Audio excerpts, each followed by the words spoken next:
दोस्तों, रूस यूक्रेन युद्ध में एक सबसे बड़ी बात यह हुई है कि ट्रंप ने अब यूक्रेन को हथियार देने से मना कर दिया है। अमेरिकी राष्ट्रपति के इस फैसले से मानो जेलेंस्की और यूरोपीय देशों पर बिजली गिर गई है। सबके हाथ पांव फूल रहे हैं कि अब क्या होगा। अब तक अमेरिकी हथियारों से रूसी फौज का सामना करने वाली यूक्रेनी फौज आगे कब तक मोर्चा ले पाएगी।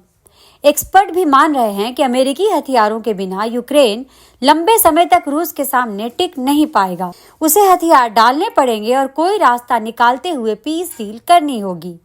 दरअसल ब्रिटेन, फ्रांस, जर्मनी, पोलैंड जैसे यूरोपीय देशों ने भी यूक्रेन को हथियार दिए हैं, लेकिन यूक्रेन के लिए हथियारों का सबसे बड़ा आपूर्तिकर्ता देश अमेरिका ही है। यहाँ ये जानना जरूरी है कि रूस से युद्ध लड़ने के लिए किस देश ने कौन से हथियार यूक्रेन को दिए। तो यूक्रेन को सबसे ज्यादा हथियार अमेरिका से मिले हैं। अमेरिका से उसे हथियार, तरह तरह के सैन्य उपकरण और वित्तीय मदद मिली है। जर्मनी के कियल इंस्टीट्यूट का कहना है कि 2022 से 2024 के दौरान अमेरिका ने 69 अरब डॉलर की सैन्य आर्थिक मदद यूक्रेन को दी। वहीं जर्मनी ने 13.6 अरब डॉलर, ब्रिटेन ने 10.8 अरब डॉलर, डेनमार्क ने 8.1 अरब डॉलर और नीदरलैंड ने 6.3 अरब डॉलर की सैन्य मदद दी। इन देशों के अलावा स्वीडन ने यूक्रेन को 5 अरब डॉलर, पोलैंड ने 3.9 अरब डॉलर, फ्रांस ने 3.8 अरब डॉलर, कनाडा ने 2.8 अरब डॉलर और फिनलैंड ने 2.5 अरब डॉलर की सैन्य मदद दी। ये रकम हथियार, सैन्य उपकरण खरीदने और सैन्य आर्थिक मदद के रूप में जारी की गई। यूक्रेन को मिलने वाली हर तरीके की मदद यानी सैन्य, मानवीय और अन्य वित्तीय सहायता को भी यदि इस ऐड में शामिल कर लिया जाता है तो भी यूक्रेन पर पैसा खर्च करने के मामले में अमेरिका सबसे बड़ा देश है। यूक्रेन पर उसका खर्च करीब 120 अरब डॉलर का है।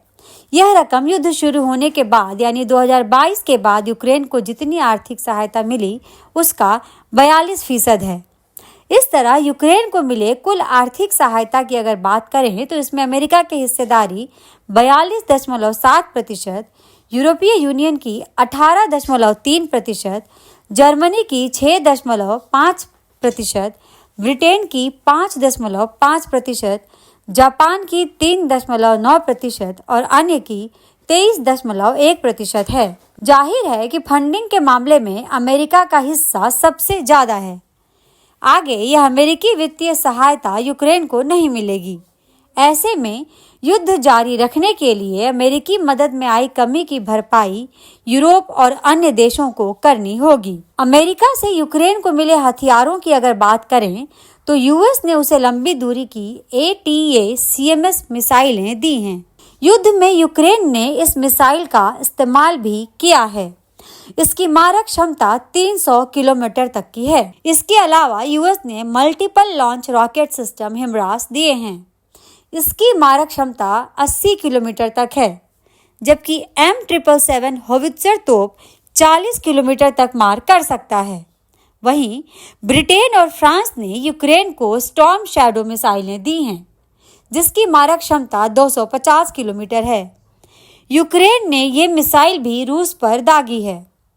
कियल इंस्टीट्यूट का कहना है कि यूरोपीय देशों ने यूक्रेन को 80,000 मल्टीपल लॉन्च रॉकेट सिस्टम भी भेजे हैं। इनके अलावा यूक्रेन को 500 से ज्यादा फील्ड गन भी मिले हैं। फाइटर प्लेन की अगर बात करें तो पश्चिमी देशों से यूक्रेन को अमेरिकी F-16 फाइटर प्लेन मिले। बेल्जियम, डेनमार्क, नीदरलैंड और नॉर्वे जैसे नाटो के देशों ने कहा कि वे आने वाले समय में अमेरिकी निर्मित और लड़ाकू विमान यूक्रेन को मुहैया कराएंगे। बीते अगस्त में यूएस ने अपने F-16 लड़ाकू विमानों को यूक्रेन भेजने की इजाजत दे दी। अमेरिका की मंजूरी मिलने के बाद नाटो के देश यूक्रेनी पायलटों को ट्रेनिंग देते आए हैं। यह बात सभी को पता है कि 24 फरवरी 2022 को युद्ध शुरू होने के बाद से रूस ड्रोन, मिसाइलों और फाइटर प्लेन से यूक्रेन पर बमबारी करता आया है। इन हवाई खतरों से निपटने के लिए अमेरिकी और पश्चिमी देशों की ओर से उसे तरह तरह के एयर डिफेंस सिस्टम दिए गए। ब्रिटेन ने उसे short range anti aircraft weapon Starstreak और पैट्रियट मिसाइल सिस्टम दिए, जबकि जुलाई 2023 में अमेरिका ने यूक्रेन को क्लस्टर बम की आपूर्ति की।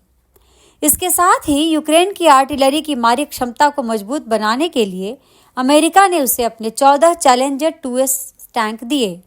तो वहीं यूरोपीय देशों ने जर्मन निर्मित लेपर्ड 1 और लेपर्ड 2 टैंक भेजे। इनकी संख्या 200 से ज्यादा बताई जाती है। अमेरिका और ब्रिटेन ने एंटी टैंक मिसाइल जेवलिन और ला की खेप भेजी। इन दोनों हथियारों ने कीव की तरफ बढ़ रही रूसी फौज को रोकने में बड़ी भूमिका निभाई। चाहे सैन्य मदद की बात हो या आर्थिक मदद की, दोनों ही मदद में अमेरिका की हिस्सेदारी बाकी देशों की तुलना में कहीं ज्यादा है। रूस से युद्ध लड़ने के लिए यूक्रेन को जितने पैसे और हथियार की जरूरत रही है, उसका एक बड़ा हिस्सा अमेरिका से आता रहा है। लेकिन अब न तो उसे अमेरिकी हथियार मिलेंगे और न ही अमेरिकी पैसा। ऐसे में इस हथियार और पैसे की भरपाई कहीं और से करनी होगी। यूरोपीय और नाटो देशों के सामने इन दोनों चीजों की आपूर्ति करना एक बड़ी चुनौती है, क्योंकि उन्नत और घातक हथियारों के लिए वे खुद ही अमेरिका पर निर्भर हैं। या कहिए कि अमेरिका जैसे शानदार और रूस का मुकाबला करने के लिए जिस तरह के हथियार होने चाहिए, उनके पास नहीं हैं। हमारे इस वीडियो को लाइक, शेयर और चैनल को सब्सक्राइब जरूर करें। धन्यवाद।